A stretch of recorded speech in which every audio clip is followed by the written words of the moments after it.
Pada suatu malam, Nabi Muhammad SAW berada di Hijr Ismail dekat Ka'bah Al-Musyarrafah. Saat itu, beliau berbaring di antara paman beliau, Sayyiduna Hamzah, dan sepupu beliau, Sayyiduna Ja'far bin Abi Thalib.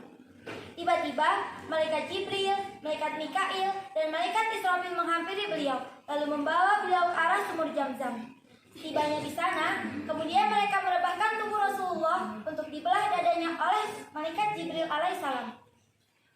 Dalam riwayat lain disebutkan, suatu malam telah terbuka atap rumah beliau Nabi SAW. Kemudian turun Jibril alaihissalam, lalu Jibril pun membelah dada beliau yang mulia sampai di bawah perut beliau. Lalu Jibril pun berkata kepada Mikail, "Datangkanlah kepadaku nampan dengan air Zamzam agar aku bersihkan hatinya dan aku lapangkan dadanya." Dan perlu diketahui bahwa penyucian ini bukan berarti hati Nabi kotor ya. Tapi justru Nabi sudah diciptakan oleh Allah dengan hati yang paling suci dan mulia. Hal ini tidak lain untuk menambah kebersihan atas kebersihan, kesucian atas kesucian, dan untuk lebih memantapkan dan menguatkan hati beliau. Karena akan melakukan suatu perjalanan yang maha dahsyat dan penuh hikmah, serta sebagai persiapan untuk berjumpa dengan Allah Subhanahu wa Ta'ala. Kemudian Jibril alaihissalam pun mengeluarkan hati beliau yang mulia, lalu menyucikannya sebanyak 3 kali. Lalu didatangkan satu nampan emas yang dipenuhi hikmah dan keimanan, dan dituangkanlah ke dalam hati Nabi Muhammad SAW. Maka penuhlah hati itu dengan kesabaran, keyakinan, ilmu, dan kepasrahan kepada Allah Subhanahu wa Ta'ala. Lalu ditutup kembali hati itu oleh malaikat Jibril alaihissalam. Setelah itu disiapkan untuk baginda Rasulullah binatang yang bernama Buraq dengan lengkap penala dan kendalinya. Binatang itu warnanya putih, lebih besar dari himar, dan lebih rendah dari bakol. Dia memiliki kaki yang panjang dan diletakkannya kakinya sepanjang matanya memandang. Dia memiliki telinga yang lebar. Jika turun, dia akan mengangkat kedua kaki depannya. Diciptakan dengan sayap di bagian pahanya untuk membantunya untuk terbang.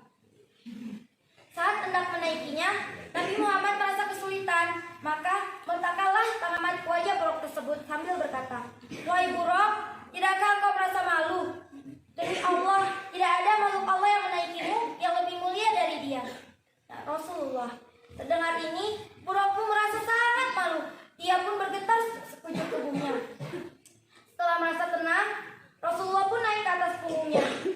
Dan sebelum Rasulullah juga banyak para nabi-nabi yang menaiki Buraq ini. Dalam perjalanan, Jibril menemani di sebelah kanan beliau, sedangkan Mikail di sebelah kiri beliau. Namun, menurut riwayat Ibnu Sa'ad, Jibril memegang sanggur di pelana Buraq, sedangkan Mikail memegang tali kendalinya. Lalu, mereka pun terus melaju mengarungi alam Allah Subhanahu wa Ta'ala yang penuh keajaiban dan hikmah dengan inayah dan rahmatnya. Di tengah perjalanan, mereka berhenti di suatu tempat yang dipenuhi dengan pohon kurma. Lantas, malaikat Jibril pun berkata, "Turunlah di sini dan sholatlah." Setelah beliau sholat, Jibril pun berkata, "Tahukah engkau di mana engkau sholat?" "Tidak," jawab Rasulullah. Lalu Jibril pun berkata lagi, "Anda telah sholat di Thaibah. Nama lain, Thaibah adalah nama lain dari kota Madinah. Dan kesanalah Anda akan berhijrah." Kemudian Buraq berangkat kembali menuju perjalanan. Secepat kilat Buraq itu melangkahkan kakinya sejauh matanya memandang. Tiba-tiba Jibril berseru lagi, "Berhentilah dan turunlah, dan sholatlah di sini." Setelah itu Nabi pun sholat di tempat itu dan kembali ke atas Buraq. Jibril pun kembali memberitahu bahwa tempat tersebut adalah Madyan, di sisi pohon di mana dahulu Nabi Musa bernaung di bawahnya dan beristirahat saat dikejar-kejar dengan tentara Fir'aun. Dalam perjalanan selanjutnya, Nabi Muhammad pun diturun Tur Sina, sebuah lembah di Syam, tempat di mana Nabi Musa berbicara dengan Allah Subhanahu wa Ta'ala. Beliau pun sholat di tempat itu. Kemudian beliau sampai di satu daerah yang tampak kepada beliau istana-istana Syam. Beliau pun turun dan sholat di sana. Kemudian Jibril memberitahu kepada beliau dan berkata, "Anda telah sholat di Baitul atau Baitul Maqdis, tempat dilahirkannya Nabi Isa bin Maryam." Setelah melanjutkan perjalanan, tiba-tiba beliau melihat Ifrit dari bangsa jin yang mengejar-ngejar beliau dengan menyemburkan api ke arah beliau. Lalu setiap kali beliau melihat ke arah Ifrit tersebut terus saja menyemprotkan api. Lalu malaikat Jibril pun berkata, "Tidakkah telah aku ajarkan kepada Anda beberapa kalimat? Jika engkau membaca maka akan memadamkan apinya dan terbalik kepadanya wajahnya lalu dia binasa." Kemudian Nabi Jibril pun mengajarkan doa-doa tersebut kepada Rasulullah. Setelah mereka melanjutkan perjalanan sampai akhirnya bertemu dengan satu kaum yang menanam benih pada hari itu. Lalu tumbuh juga pada hari itu, berbuah juga pada hari itu, dan langsung dipanen juga pada hari itu. Dan begitu juga seterusnya, setelah ditanam, tumbuh lagi dan dipanen lagi.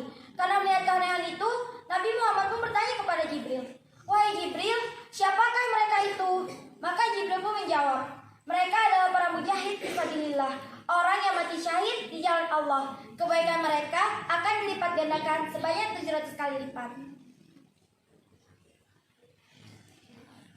Kemudian, beberapa saat kemudian beliau mencium bau wangi semerbak. Beliau bertanya, "Wahai Jibril, bau wangi apakah ini?" "Ini adalah wanginya Masyidah, wanita yang menyisir anak Fir'aun dan anak-anaknya," jawab Jibril alaihissalam. Masyidah adalah tukang sisir anak perempuan Fir'aun. Ketika dia melakukan pekerjaannya, tiba-tiba sisirnya terjatuh. Spontan dia mengatakan, "Bismillah, celakalah Fir'aun." Mendengar ini, anak Fir'aun bertanya, "Apakah kamu memiliki Tuhan selain ayahku?" Masyidah menjawab, "Ya." Kemudian dia mengancam akan memberitahukan hal ini kepada Fir'aun. Setelah dihadapkan kepada raja yang zalim itu, dia berkata, "Apakah kamu memiliki Tuhan selain aku?" Masyidah menjawab, "Ya, Tuhanku dan Tuhanmu adalah Allah." Mengetahui keteguhan iman Masyidah, kemudian Fir'aun mengutus seseorang untuk menarik kembali dia dan suaminya yang tetap beriman kepada Allah agar murtad. Jika tidak, maka mereka berdua dan kedua anaknya akan disiksa. Tapi keimanan masih menetap di hati Masyidah dan suaminya. Justru dia berkata, "Jika kamu hendak membinasakan kami, silahkan, dan kami harap jika kami terbunuh, kuburkan kami dan dalam satu tempat." Maka Fir'aun memerintahkan agar disediakan kuali raksasa dari tembaga yang diisi minyak dan air, kemudian dipanasi. Setelah betul-betul mendidih, dia memerintahkan agar mereka semua dilemparkan ke dalamnya. Satu persatu mereka syahid. Sekarang tinggal Masyidah dan anaknya masih menyusut berada dalam dekapannya. Kemudian anak itu berkata, "Wahai ibuku, lompatlah, jangan takut. Sungguh engkau berada pada jalan yang benar." Kemudian dilemparlah dia dan anaknya. Kemudian di tengah perjalanan, beliau juga bertemu dengan sekelompok kaum yang menghantamkan batu besar ke kepala mereka sendiri sampai hancur. Setiap kali hancur, kepala yang remuk itu kembali lagi seperti semula, dan begitu seterusnya. Jibril menjelaskan bahwa mereka adalah manusia yang merasa berat untuk melaksanakan kewajiban sholat. Kemudian beliau juga bertemu sekelompok kaum di hadapan mereka, yang mana di hadapan mereka ada daging yang baik yang sudah masak, sementara di sisi lain ada daging yang mentah lagi busuk. Tapi ternyata mereka lebih memilih untuk menyantap daging yang mentah lagi busuk. Ketika Rasulullah menanyakan perihal ini, Jibril menjawab, "Mereka adalah manusia yang sudah mempunyai istri yang halal untuknya, tapi dia justru berzina dengan wanita yang hina. Dan begitu pula mereka adalah para wanita yang mempunyai suami yang halal baginya, tapi justru dia mengajak laki-laki lain untuk berzina dengannya." Ketika beliau melanjutkan perjalanannya, tiba-tiba seseorang memanggil beliau dari arah kanan. "Wahai Muhammad, aku meminta kepadamu agar kamu melihatku." Tapi Rasulullah tidak memperdulikannya. Kemudian Jibril menjelaskan bahwa itu adalah panggilan Yahudi. Seandainya beliau menjawab panggilan itu, maka umat beliau akan menjadi Yahudi. Begitu pula mendapat seruan serupa dari sebelah kanannya, yang tidak lain adalah panggilan Nasrani. Namun Nabi tidak menjawabnya. Kemudian tiba-tiba muncul di hadapan beliau seorang wanita dengan segala perhiasan di tangannya dan seluruh tubuhnya. Dia berkata, "Wahai Muhammad, lihatlah kepadaku." Tapi Rasulullah tidak menoleh kepadanya. Jibril berkata, "Wahai Nabi, itu adalah dunia. Seandainya Anda menjawab panggilannya, maka umatmu akan lebih memilih dunia daripada akhirat." Demikianlah perjalanan ditempuh oleh Nabi Muhammad SAW dengan ditemani Jibril dan Mikail. Begitu banyak kejadian dan hikmah yang beliau temui dalam perjalanan itu, sampai akhirnya beliau berhenti di Baitul Maqdis, di Masjidil Aqsa. Beliau turun dari buruk, lalu mengikatkannya pada salah satu sisi pintu masjid, yakni tempat di mana biasanya para nabi mengikat buruk di sana. Kemudian, beliau masuk ke dalam masjid bersama Jibril alaihissalam. Masing-masing sholat 2 rakaat. Setelah itu, sekejap mata, tiba-tiba masjid sudah penuh dengan sekelompok manusia. Ternyata mereka adalah para nabi yang diutus oleh Allah Subhanahu wa Ta'ala. Kemudian dikumandangkan azan dan iqomah. Lantas mereka berdiri bersaf-saf menunggu siapakah yang akan mengimami mereka.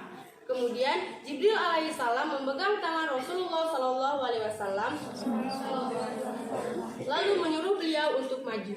Kemudian mereka semua sholat 2 rakaat dengan Rasulullah sebagai imam. Beliaulah imam para anbiya dan mursalin. Setelah itu Rasulullah merasa haus. Lalu Jibril membawa 2 wadah berisi khamar dan susu. Rasulullah memilih wadah susu, lantas meminumnya. Jibril berkata, "Sungguh Anda telah memiliki fitrahan, yaitu al-Islam. Jika Anda memilih khamar, niscaya umat Anda akan menyimpang dan sedikit yang mengikuti syariat Anda."